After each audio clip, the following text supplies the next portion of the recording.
Hi. மயில் தட்டு. இதை பார்த்தீங்கன்னா பீகாக் பிளேட், அதாவது இப்படி பூ வச்சு ஃப்ளவர் வச்சு அரேஞ்ச் பண்ணலாம். பாருங்க, தோகை, மயிலோட தோகை எப்படி இருக்கு, அழகா இருக்கா? தோகை விரிச்சு ஆடுற மாதிரி இருக்கும் மயில்.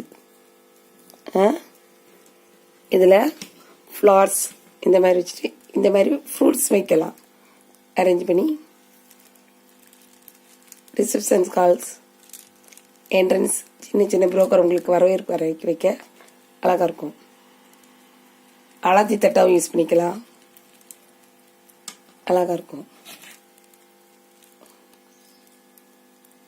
இது ஒரு ஆர்டரு போட்டு கொடுத்துட்ருக்கேன். விருப்பப்பட்டீங்கன்னா கேட்டிங்கன்னா போட்டு தரப்படும்.